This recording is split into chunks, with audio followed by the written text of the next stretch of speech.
A terrible meeting experience? There've been so many.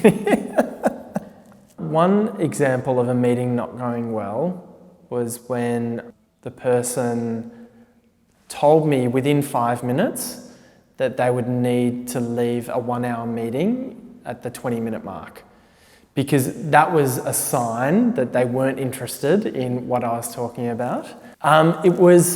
It was a really shitty feeling, but at the same time, his business partner who stayed in the meeting gave me the most valuable advice that I've ever had for a product that I was working on. So I'm really grateful that they took their time to meet with me. Obviously, you've got an objective. Obviously, you're there for a purpose. You're selling a product or service. But I think what makes a really good salesperson a great salesperson is that they spend a lot of time understanding what the other person wants. They think about how to help them achieve what they want. And if the thing that you're selling fits with what they want, then it's a great outcome for everyone.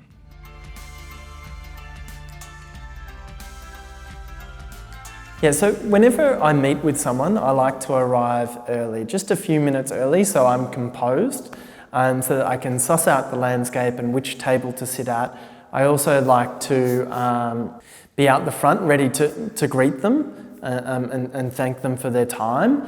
And at that point, I will also ask them what coffee they would like and go to see the waiter or waitress to order the coffee. And if possible, I like to pay for the coffee straight away, because again, it's a display of thanks to them for taking their time out, and also it avoids any awkward moments at the end. You know, the first thing is I'll thank them for their time, and I'll ask them actually how they are, and genuinely, not just in a flippant way.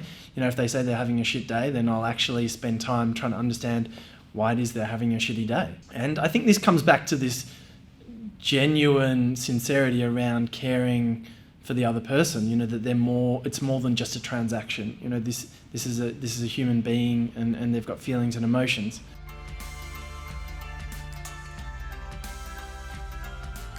Once you've got to the point where you feel like you've dropped in and you've built rapport together, then I restate what the purpose of the meeting is. We're here to talk about X, Y, and Z because I want to understand whether this is something that you care about.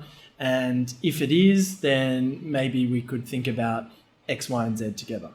Once I state that purpose, I check in with them and ask them, is this what you understand this meeting to be? Because a lot of the time people just end up talking at length about themselves and the other person is completely disengaged.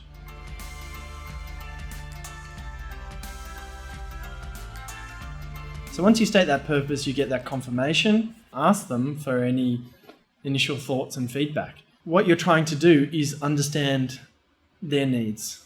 Once you've done that, then it's typically time to elaborate a bit more on the solution to the potential problem they may have.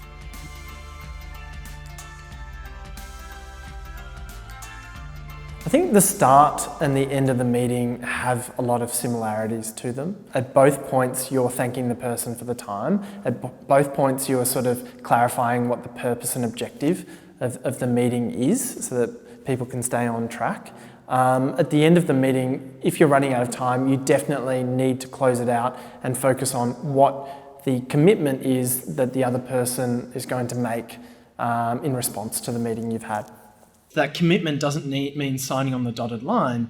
The commitment could mean, agreeing to make an introduction to someone else in their organisation who may benefit from this product or service. It could mean introducing you to someone outside of their organisation or to a friend or someone who they think could be interested. It could be agreeing to looking over some additional information or trying a sample product. But the key here really is to get them to agree to take action after the meeting. And always be respectful about the time you've allocated. If it's a 30-minute meeting and you take 35 minutes, the person won't complain. They'll be super polite, but they won't like you about it. So stop 5 minutes before and be really clear about next steps and following up and what happens. One thing I like to do is book a lot more time in my calendar than I book in theirs. So for a 30-minute meeting, I might book in an hour. just in case they want the choice to continue the meeting beyond what we said. You know, if it's like a 4:30 meeting, I won't book in anything afterwards because they'll be like, hey, this is really fun. Would you like to go and get a beer? And I have the opportunity to say, hells yeah. Sitting down with people, getting vulnerable, asking them for stuff, it is scary. You know, the biggest risk is that they'll say no. But it's not like it's a live or die situation. I don't want to buy everything that people come to talk to me about. I think people generally want to do the right thing. And if it is that you're selling something that's of value and it's right for them at the time, they're likely to buy. If not, well, that's okay. I think it's always important to just respect people's decisions.